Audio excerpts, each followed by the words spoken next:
Hey guys, thanks for tuning us in for this 50-second episode of Good Questions with Cameron Dole, brought to you by Smiley's Breezy Vapes. Special guest for this episode include Shark Tank's Daymond John. We'll also visit with comedian, actress, and author Whitney Cummings. We'll also visit with critical thinker Deepak Chopra and actor Robert Palmer Watkins. He'll be visiting with us about a brand new movie available today, 3 days later. If you would, please take the time to subscribe, drop a like, comment, leave some feedback, and share with your friends. We've got Shark Tank's Daymond John with us. We're going to talk a little bit about his new book and maybe some good use of your quarantine time. And first off, Daymond, thanks so much for your time this morning. Oh, thank you. Thank you for having me. Now, we'll let you first off delve into the new book called Powershift. And Daymond, it seems like the timing on this is ideal, to put it mildly. Yeah, unfortunately, it is. I created this book because I realized a lot of people were coming up to me feeling like they were powerless, or somebody took power for them, or somebody's in charge of the power that they were going to have or not have in their life. And I said to myself, I don't know why people think like this. I'm not going to come to their house and take them off the couch and make them more powerful than me. I'm not going to do that. It's all up to them. However, if you are off the couch yourself and you're prepared to work with me, then, and we can both make money and or become successful together, then I'm dying to work with you. So I created in this book the keys to becoming very powerful in life, because the only reason for success or not success is what you've negotiated. And people think negotiation is purely like Shark Tank. You're up there for the hour. No. Negotiation is what influence you built prior, what you negotiate when you're at the negotiating table, and what's in the best interest for the person on the other side of the table. And then how do you maximize that relationship for 5 weeks, 10 weeks, 10 years, 20 years after that? And in the book, I've studied many people, so I didn't want you to have one negotiation tactic like mine. I combine negotiation tactics of people I've studied in the book, such as Lindsey Vonn or Bethany Frankel or Billie Jean King, who changed the face of sports, or Mark Cuban or Pitbull, or my guys who are the #1 brand on Shark Tank history called Bombas Socks. And I put it all in the book. And I'm just going to briefly talk about one subject I have in the book that may be not the big superstar that everybody knows, but it's really good for today. A woman named Crystal who worked for a university. She goes on maternity leave. She has a baby. She comes back. She says, I had a baby, but my baby is a premature baby. I need to stay home with my baby. And because I need to stay home, I want to give you 20 hours at home and 20 hours here. And I've studied how to become a virtual assistant and work virtually. They said, unfortunately, we love you, but due to the policy of the university, we can't do that. She found out that the top position for women in this country are executive assistants and secretaries. Of course, there are many women that are CEOs. But then she started to work with a company called Belay, where she works virtually, and now she's in Ohio. She works 20 hours for me. She gives another CEO 10 hours, another 5 hours. She doesn't have to trek through the snow or heat or get on public transportation and sit in traffic. She sits at home with her baby, doesn't have to wear a mask. When this thing went down, I begged her to give me 35 hours a week to help restructure my employees to show them how to work virtually. So we have a happy hour every Friday at 4 o'clock. All my employees, we drink our own drinks from our house and go on Zoom and look at each other and talk and have fun and come up with creative ideas. She makes more money now than she's ever made before. She dictates the hours that she wants to work, and she doesn't work for anybody that she just doesn't like. And that's the power shift that everybody listening to me can do today. And you talk about ideologies and ideas as well. How do you weed out the good from the bad? When you're talking, well, first of all, you have to understand your why. Why are you doing it? Are you doing it because you want to be famous? Are you doing it because society told you want to do it? Or you're trying to impress a bunch of people on social media that you actually really don't like? Or are you trying to change the world? Are you trying to change the world? Are you trying to make this planet a better place? Are you trying to stay spiritual, who you are, and just be able to be zen and work and feel good about yourself and be home with your kids? So a lot of times people don't know why they're doing it, and that's the main purpose. Before you go negotiate with anybody else in the world, you have to look in the mirror and negotiate with yourself, and a lot of people just don't do that. You say the word negotiate, and people obviously just see that as a face-to-face, but really there's more to that in so many different facets of your life. 100%. So listen, how are you going to build influence with a Daymond John if you meet me in the elevator? You never knew that you were meeting me. You can't prep for that meeting. However, if you have practiced understanding how to make and present yourself very valuable to people, you would say, hey, Mr. John, how you doing? Here's the company that I've been working for, or here's where I'm looking to work. Here's what I can offer to people. You know what? I always will do this I do this for free already, and if I can get an opportunity, have your people look into me. I'm not going to stress you right now with all the details about it, but here's how to get a hold of me, and here's my site or whatever the case is. I'm going to go out and I'm going to either, if you made a good impression on me and you weren't stressing and I look like you look like you're an amazing person that I want to get to know because your energy was great. You didn't tell me your problems. You told me more about solutions. I'm going to either look you up on my iPhone when I leave that elevator or tell my secretary to look you up. Once I look you up, who are you taking pictures with? What are you posting out there? If I remember looking up a female one time, and I was interested in her, and she was taking pictures with her husband all the time, and her husband just loved to wear, I have no reason why, I don't know why, he loved to wear T-shirts with the Confederate flag on it all the time. Now, that's up to him. I don't know what he believes in, but I made sure that I did not call her because I have 100 other people to call. I also looked up one man who talked to me one time, and I realized that he loved charitable organizations, and he was always posting positive things, no matter what he was going through. And I ended up hiring the guy, and I gave him an opportunity because I needed that positive energy in my company. So that's how you sit there and you create a way to negotiate. It's not about what you do when you're at the table. Deals almost never happen the first time you meet somebody. That's only the first date. And if the negotiation went decent, I may call you back. If the negotiation went bad, then I won't call you back. 6 months and I haven't gotten a call from you, Daymond. I don't know what that says. Maybe you got to change things around a little bit. I know, right? Again, the new book, Powershift, transform any situation, close any deal, and achieve any outcome. Daymond John, want to make sure and let our listeners know where they can find out more information about all that you've got going on and the book as well. Yeah, of course, you can get Powershift right now on audio or, of course, get it delivered to your house. I do not want anybody, well, I guess the bookstores are closed, but do not go to the bookstores, even if it's to buy my book. I want you to stay home and stay safe for your family. You can also find me on Instagram. I'm at The Shark Daymond on all social media platforms and LinkedIn, and every single day I get on there for about an hour, and I talk to everyday entrepreneurs and successful ones to see what they're doing today and how you can change your life and add it to your life. Maybe you'll get some good advice over that. And, of course, my amazing and our amazing viewers have convinced ABC to move Shark Tank back from Sunday nights to their favorite time, Friday nights at 8 p.m. So you can see us all on Shark Tank cursing out Mr. Wonderful every Friday night at 8 p.m. That's awesome. Well, Daymond, always great to visit with you, sir, and I hope you have a great weekend and stay safe. Thank you. You too.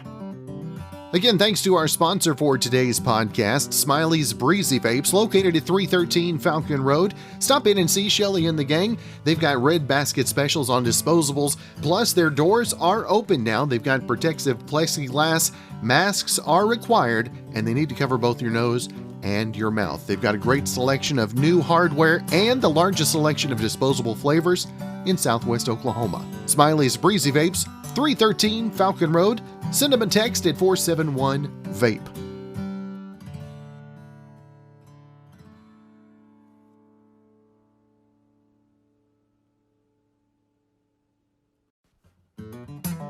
Tell you, excited to have comedian and author Whitney Cummings with us this morning. Author. And I know, how scary is that for you, Whitney?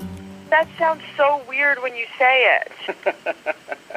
I don't need to be writing books. I need to be reading more books, but I think you guys are going to like this one. And I tell you, been getting a lot of great feedback from this one. And what was it that made you decide to sit down and put your thoughts in your life down on paper? You know, I wish it had. You make it sound like it was a choice. It was kind of more of a, something I was forced to do because I had all of these stories that I wanted to tell on stage as a stand-up. All these crazy stories. I almost got arrested in Guatemala. I almost got attacked by a bobcat. I had my ear bitten off by a dog. All these things that, I did because I had some mental wiring issues, and I made some very bad choices in my 20s, which I needed a lot of therapy with. But I tried to tell these stories on stage, Cameron, and it didn't go as well as I got uncomfortable. I was nervous. I got insecure. I was scared to be. These were just too embarrassing. These are just not the kind of things you admit to strangers at night. And I realized, you know what? In order to tell these stories and to talk about my struggles with addiction and codependence and eating disorders, like, I'm going to have to write a book so that you guys can read it, and I don't have to make eye contact with you when you're learning about it, because it's just too uncomfortable. And how important for you being on stage is the comfortable factor? You know, I am really comfortable on stage when it comes to certain things, and it's ironic because a lot of people think my comedy is edgy and brave and all these things, but, you know, when it comes to talking about my vulnerabilities and my flaws and what I've gone through in my quest to improve my mental health, I'm not so comfortable on stage, it turns out, and it seems like a book is a way better sort of medium to get it out there, because I also wanted to include a bunch of stuff that I learned along the way. I was diagnosed with something called codependence, which essentially means you're obsessed with everybody's problems but your own, and you end up dating people that are terrible for you. I explained it all in there, but I put in little quizzes and little tests and things to sort of do to work on your own stuff, like a little self-help element, and that's just not something that I would have been able to achieve on stage, so I was way more comfortable writing it down so people could have a little workbook to do themselves. And like we're talking about the book, I'm Fine and Other Lies, and were there times in the writing that you were kind of like, you know, maybe I don't want to share that in a book as well? Cameron, every day, right now. I can't. Look, I'm stuttering. I'm so freaked out that I released this book. I'm like, what was I thinking? But I think that's probably when you're in the right area. I think for me in art, in comedy and writing, it's usually when you're like, oh, God, I probably shouldn't have said that. That's probably when you're saying something that's going to profoundly affect people or penetrate people. You know, it doesn't really matter if I'm scared. It matters if people resonate and if this could make people laugh during a time in our country's history that's very challenging and upsetting and depressing. And, you know, doing press around this time with what's going on in the news cycle, I was very scared. I was like, should we cancel the book? Like, does anyone want to hear about this? Like, a comedian book about, you know, her mental health struggles? And everyone was like, that's what we need right now is laughter and revealing our flaws and having these conversations. And so I'm trying to just push through and, you know, remember that laughter is medicine, and I think we all need it. And what does that mean to get that feedback from people saying that they, all the good feedback that you've gotten, and also that this can maybe help others that are going through some of the same issues? You know, it's surreal, and I think the reason that, you know, I read so many books that helped me from other comedians, and you know, I think I just wanted to basically write the book that I wish had been available to me when I was 20.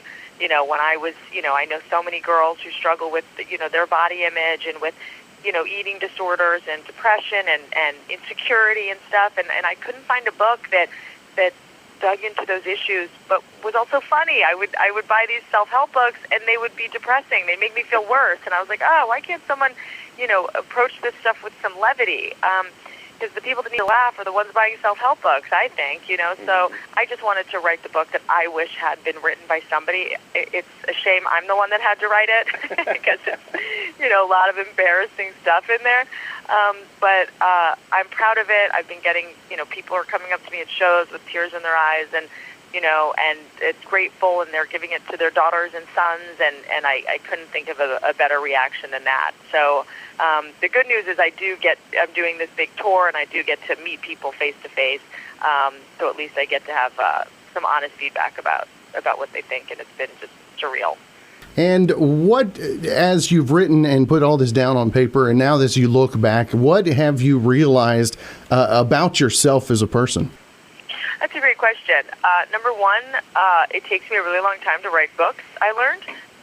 It's very challenging. It's a tremendous amount of time. I've learned something, you know. I outline everything that I had to work on, whether it was struggles with addiction, self-care issues, self-sabotage, fear, perfectionism. I think that I was so afraid that I was never going to heal myself or get better. I learned that I actually you can change pretty fast if you put your mind to it. And the way neurology works is, we can rewire our brains. And I guess I learned that I'm not completely full of crap. Because as I go back and look through the book, I'm like, wow, I used to be crazy when I read some of these stories. So I learned that there is hope, and we can always fix the things about ourselves that we don't like, and that we can ask for help and be vulnerable. That doesn't mean you're weak. That doesn't mean you're a loser. That doesn't mean you're lame.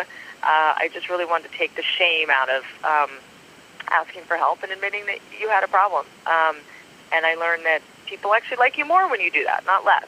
There you go. And of course, Whitney, always like to let folks know where they can keep up with you via social media. Also, the website, find out more information about the tour as well. Yes, WhitneyCummings.com. My Instagram is just Whitney Cummings. And then Whitney Cummings on Twitter. I'm everywhere. I'm on all the .coms. There you go. Well, Whitney, it has been great to visit with you. I'm looking forward to having the chance to sit down with the book myself. Thank you so much, and I have family in Tulsa, so hello to everybody. Again, thanks to our sponsor, Smiley's Breezy Vapes.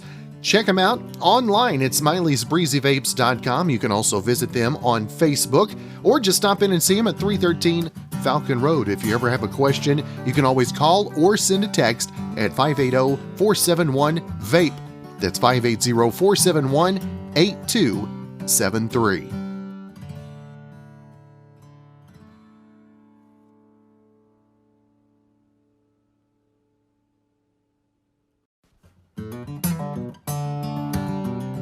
Truly honored to have the chance to visit with Deepak Chopra. First off, thank you so much for your time. Thank you. I'm grateful to be on your show. And we're going to talk about the book called Metahuman, Unleashing Your Infinite Potential. And as you keep writing each new book, does it surprise you that this is now the 90th book that you've put out? Yeah, looking back, I am surprised, and I feel like maybe the Rolling Stones or the Beach Boys. You keep singing some old songs, but you also have some new ones. And how much has your thoughts and mentality changed over the span of that 90 book the 90 book span, if you will? It's evolved. So I started as an internist and then an endocrinologist, which is looking at hormones. Then as a neuroendocrinologist, which is looking at brain chemistry and looking at the molecules of emotion. That led me to mind-body medicine, which then led me to integrative medicine and other healing modalities, and ultimately led me to what is the source of mind. And so that this book, Metahuman, is about that. What is beyond? Meta means beyond. And so human in this case means the human mind. So the human mind is a conditioned mind. As soon as you're born, you are given an identity. You're told you have a certain gender, a nationality, a religion, an economic status, a family history, and cultural history, all of which is true, but it also restricts your identity, because once you identify with something that's so provisional and man-made, you lose connection with your source, which is full of creativity and wonder and joy and love and compassion and peace and equanimity. But it's also the source of insight and curiosity and creativity and evolution and vision and your ability to actually connect with that which is infinite and beyond the conditioned mind. So that's what the book is about. It's a progression of everything I've done before. Now, you talk about unleashing your infinite potential, and what do you think is the biggest misconception that folks have when they're thinking about that? I mean, how easy is it to apply some of this to their daily lives? We all identify with our mind, with our body, and with our experience of the world.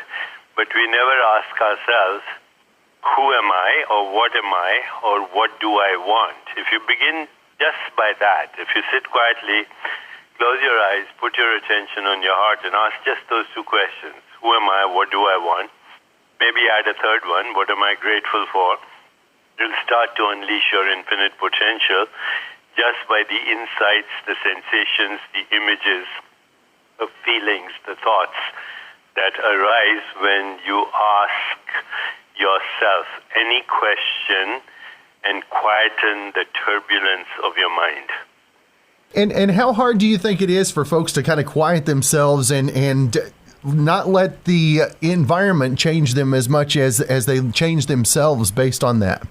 I think it's the only thing that will change the environment is your own change, because the world is as we see it. And what we see is through the filter of our conditioning. And if we don't ask ourselves who we are, what we want, what our purpose is, why we exist, we will never have access to the infinite possibilities that already are inherent in the human consciousness. And you've been recognized by many publications for your work in medicine and in thinking as well. And to be so influential and being recognized for that, what's that mean to you on a personal level? It is gratifying on one level, but it can be seductive, so I don't take it seriously. I think that is one of the hardest things is, you take the negative. It's easy to brush the negative off, but the positive, sometimes you take a little too much to heart, right? I think if you have a wife and kids who know you, they keep you centered. That is right. Now, again, the book, Metahuman, Unleashing Your Infinite Potential. And Doctor, I want to make sure and let folks know where they can find out more information about the book and the many websites that you have available as well.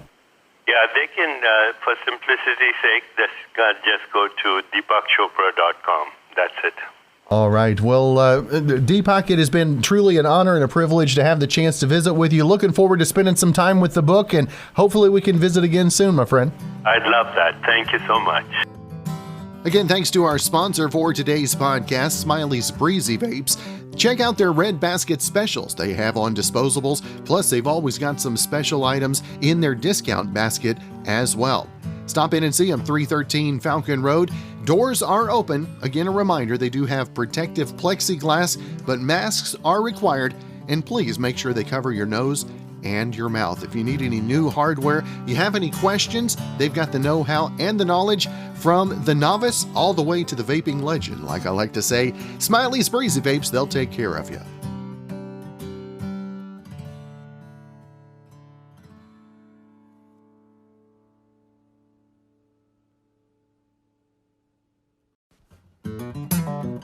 Got a special guest with a new movie to talk about called Last 3 Days. We've got Robert Palmer Watkins on the line. And first off, Robert, thank you so much for taking the time, my friend. Thank you so much for having me. Happy Friday, guys. Happy Friday the 13th. And it's a special Friday the 13th for you as well. Yes, it is. I'm so excited that this movie is finally releasing. We shot this about 2.5 years ago. There's a lot of work that comes into a movie, shooting it, but then the post-production, the audio, the ADR, the score, the everything, the editing, everything takes time. And I'm really excited that it's finally premiering on Apple and iTunes, and I hope you guys check it out because it's a fun ride. Yeah. Now, Robert, tell our listeners, if they haven't seen the trailer, any of the previews, a little bit about the story in the last 3 days. Yeah, so basically I play Jack Clough. He's an undercover cop. He wakes up one day and cannot remember the last 3 days of his life. He has no idea what happened, where he's at, what's going on. He cannot find his wife. His wife is missing. So he has to basically piece together the last 3 days of his life. And it's a really cool movie because it's an action-like cop movie for sure, but it's definitely got a romance side to it. It's got a little bit of a love story, and it's got a little bit of a sci-fi element too, because he's kind of jumping from past, future, present to trying to piece together what's going on. So he's trying to find his wife and also deal with the circumstances of his undercover cop partner, Dave, and this drug syndicate that he's dealing with, this Japanese drug gang. So he's his two worlds kind of collide. And, yeah, man, it's a really fun ride. He's a guy that's worked really hard to be an undercover cop, and he's dealing with this Japanese drug gang, but he's also trying to keep his marriage afloat. And then two worlds kind of collide when he wakes up and he has no idea what happened. And I don't want to give away too much, but it's cool to see him piece it together. It's a brain scramble for sure, because I think the audience, as they watch the movie, they're trying to figure it out with him. It's very confusing and all over the place, and the time frame jumps back and forth. But it's interesting. It's cool. It's deeper than just your typical action movie. That's good stuff. Now, Robert, you also being seen on the Walking Dead World Beyond, and what has that been like to see the feedback and be a part of that whole franchise as well? I mean, that's been insane. That's such a huge franchise. I mean, they've got The Walking Dead, they have Fear the Walking Dead, and now this is their new spinoff, Walking Dead World Beyond. I play Lieutenant Frank Newton. I'm a smaller part in this season for sure, but I'm opposite Julie Ormond, who is just such an amazing actress. And she's a huge pivotal character in this first season. So I'm hoping if they bring her back, my character will come back, because I'm kind of under her. She's the captain. I'm a lieutenant, and that type of show, Walking Dead, they kind of build the story around the characters. So I'm hoping, fingers crossed, they bring me back in. But yeah, man, this first season was just amazing. We shot it in Richmond, Virginia, which is actually one of my hometowns. I'm from North Carolina, and then I moved to Richmond, Virginia, which is where I started acting. So to book something out here as an LA actor, on a self-tape, submit it, and get cast to only fly me back to my hometown is pretty ironic, right? But it was so cool. It was amazing. I mean, it's a high-budget, very successful, popular show. Everybody on set is excited to be there. And yeah, I'm just grateful regardless of what happens with future episodes or future seasons with this spinoff. I'm just to be a part of that world and to say that I got to experience some of that is really, really cool. And now, Robert, how has what have you learned the most? This is one of my favorite questions I like to ask folks: is what have you learned most about yourself in 2020 that's going to help propel you into the goals you set for next year? Oh man, 2020, what a year, huh? What have I learned? God, I've learned a lot, but I've also this has just been such a weird year for everybody. This is what I've learned, I think. This is a great question, by the way. Thank you for this. I have learned that being, especially as an artist, or I think anybody, whether you're an artist or not, as an artist, for me, I needed to hone in on some of my solo projects, stuff that I've been putting off for so long, that I always, my excuse was I don't have time for that right now. I don't have time to learn that hobby. I don't have time to go do that right now. I'm busy. We always make these excuses, right? Yeah. I think this time, as awful as it's been, has made me go, okay, well, what do I want to do right now? I actually have, I can't go to the gym. It's closed. I'm not auditioning. They're not happening. Productions are shut down. I'm going to get a self-tape every now and then, but stuff is shut down. So I think this time for me has been okay, what do I want to do as Robert Palmer Watkins? What do I want to do? I want to work on my solo stuff, my independent projects. I want to write. I want to create. So I've been working on a show called Tub Life, which is a comedy, and I've been doing that with my friends, and that's been amazing because I've really had the time to make a show, and not just be an actor, but be a producer, creator, writer, and work on that with my friends and be passionate about it and have the time to do that. And then also my music stuff. I've got a bunch of original music coming out, and that's been really cool too. So I think I've learned to just be grateful and happy with where I'm at and the stuff that I have coming out, but center myself and take the time to work on stuff that I want to work on. And so much of my career thus far, when there's not a pandemic going on, has been I have to, if my agent hits me up with an audition, or if there's, I got to do press tours or whatever. It's all about it's a machine, right? But like right now, things are shut down, and I have more time to like, what do I want to do? So, yeah. It's good stuff. And again, the new film lasts 3 days. Sorry about that. Robert, I always want to make sure and let folks know where they can find out more information about that, and also keep up with you via socials as well. Thank you, man. My social media, Instagram is my main source, basically. Robert Palmer Watkins. Facebook fan page is also Robert Palmer Watkins. Twitter is Robert P. Watkins. I have a TikTok, Robert Palmer Watkins. I have a Snapchat, Rob Watkins. There's way too many things to promote. There's just too many platforms. Instagram is my main one. So if you want to know what I'm doing, that's where I'm promoting it. There you go. Well, Robert, great to visit with you this morning. Thanks so much for the conversation. Hopefully we can catch up again real soon. Yeah, man. Thank you so much. Thanks again for joining us for this 52nd episode of Good Questions with Cameron Dole. If you ever have a comment, a question, or anything else you'd like to know, you can find me on Instagram, Twitter, and Facebook at GQ with Cam.